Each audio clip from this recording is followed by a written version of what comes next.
ഏകദേശം ഒരു വർഷം മുന്നേ മുഖം മറച്ച ക്രിമിനലുകൾ രണ്ട് വിദ്യാർത്ഥിനികളുടെ സ്കൂട്ടിയെ ഫോളോ ചെയ്ത് അവരെ ശല്യം ചെയ്യുകയും അവരോട് മോശമായിട്ട് സംസാരിക്കുകയും ചെയ്തു. തുടർന്ന് പെൺകുട്ടികൾ പഠിക്കുന്ന കോച്ചിംഗ് സെന്ററിന് മുന്നിലെത്തിയപ്പോൾ അവരെ ശാരീരികമായിട്ട് ആക്രമിക്കാനും ശ്രമിച്ചു. എന്നാൽ കുറച്ചു മാറിയുള്ള CCTVയിൽ ഇതെല്ലാം പതിയുന്ന കാര്യം ക്രിമിനലുകൾ അറിഞ്ഞില്ല. എന്ന് മാത്രമല്ല, ധീരയായ ആ പെൺകുട്ടികൾ ക്രിമിനലുകൾ പോകുന്ന ബൈക്കിന്റെ നമ്പർ സഹിതം വീഡിയോ എടുത്ത് സോഷ്യൽ മീഡിയയിൽ അപ്ലോഡ് ചെയ്യുകയും ഇത് വലിയ രീതിയിൽ വൈറലാകുകയും ചെയ്തു. ഈ സംഭവം പറഞ്ഞ യോഗി പ്രതികരിച്ചത് ഇങ്ങനെയാണ്: നിങ്ങൾ അവരെ പറ്റി ചിന്തിക്കുകയേ വേണ്ട. ഇവരെ പോലെയുള്ളവരെ കൈകാര്യം ചെയ്യാൻ ഒരു ബുള്ളറ്റ് മതിയാകില്ല.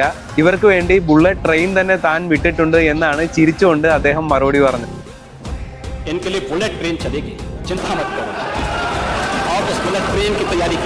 ശേഷം ഒളിവിൽ കഴിഞ്ഞവരെ പിടികൂടി പാരിതോഷികം കൊടുത്ത് കഴിഞ്ഞു കൊണ്ടുവരുന്ന വീഡിയോ ആണ് നമ്മളിപ്പോൾ കണ്ടുകൊണ്ടിരിക്കുന്നത്. നമ്മുടെ നാട്ടിലെ ഇപ്പോഴത്തെ ഒരു ഗുണ്ടാ വിളയാട്ടം കാണുമ്പോൾ ഇങ്ങനെയുള്ള ക്രിമിനലുകൾക്കെതിരെ നമ്മുടെ ഗവൺമെന്റും ഈ രീതിയിലുള്ള നടപടി കൈക്കൊള്ളണമെന്നാണ് കൂടുതൽ ആൾക്കാരുടെയും അഭിപ്രായം.